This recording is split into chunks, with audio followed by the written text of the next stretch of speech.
It started quietly. No flashing red warnings, no ominous countdowns on your screen. In late 2008, most people had no idea anything was wrong. Their computers looked normal.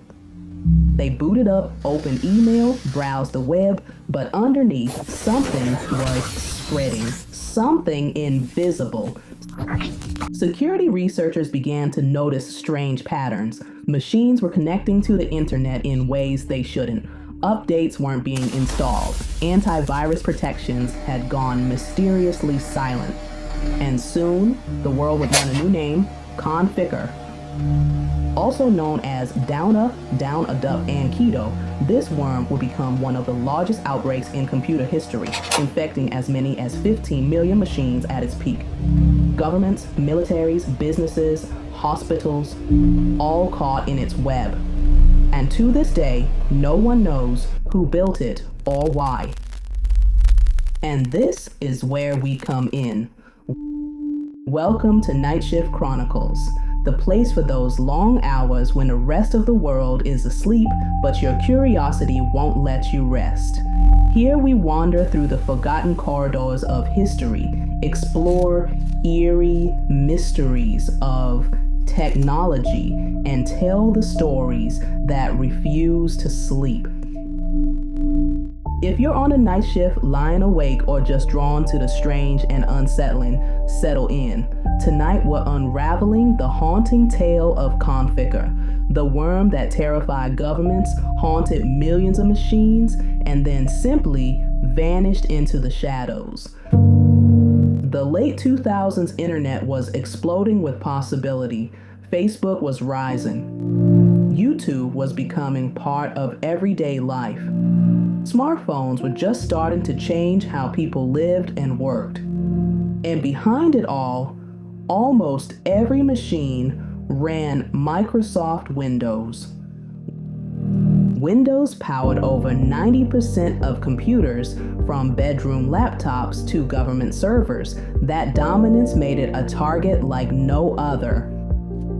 Most people thought viruses were just nuisances. Conficker would prove otherwise. November 2008, researchers discovered a worm spreading through a critical Windows flaw, MS08-067. This first variant was dubbed Conficker A.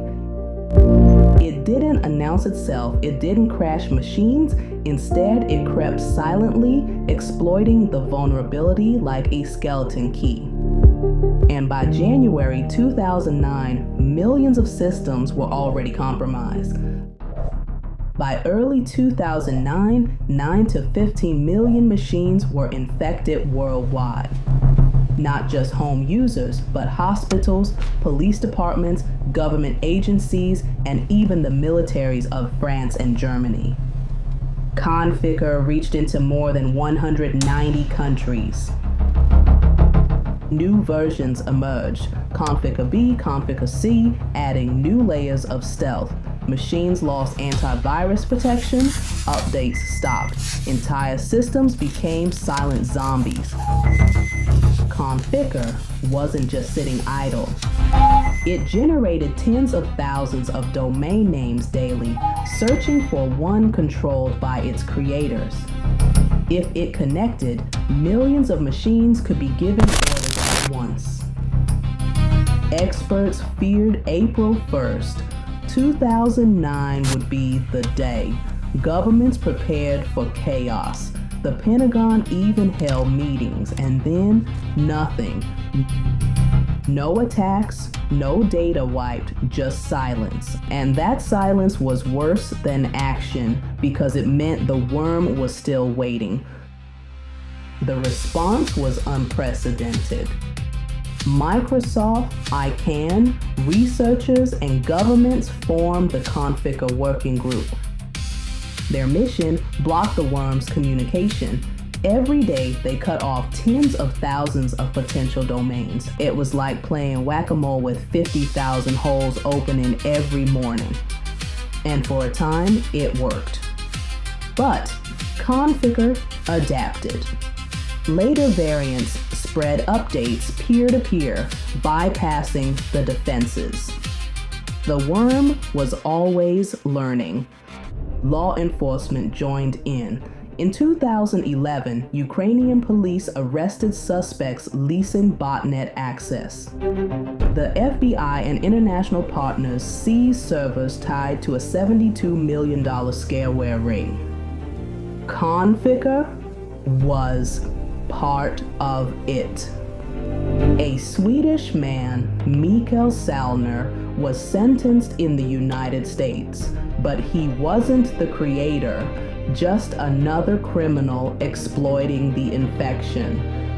Microsoft offered a $250,000 bounty for the true authors. To this day, the reward remains unclaimed. Conficker didn't vanish after its peak, it lingered. In 2010, 1.7 million infections remained. In 2015, 400,000. In 2017, 2.5 million incidents, mostly in outdated hospital and government systems. And in 2019, more than 500,000 machines still infected. It had become a ghost, haunting networks that refused to update long after the world thought the danger was gone. So what was the purpose? Some say it was a botnet designed to make money. Others that it was a state-sponsored experiment. And some think it was just a hacker flexing, building something monstrous, and then walking away. But the truth remains unknown. Conficker wasn't stopped. It stopped itself. And that fact may be the most frightening of all. That is why it remains the internet's greatest mystery worm, still unsolved. This has been Night Shift Chronicles. Conficker's story reminds us how fragile the digital world really is. One worm infected millions, terrified governments, and then vanished without explanation. So what do you think? Was Conficker a money-making botnet, a cyber weapon, or a ghost story in code? Share your thoughts in the comments. Subscribe and join us for more episodes in the Top 10 Virus series, from the Morris Worm to I Love You, because the night is long and some mysteries never sleep.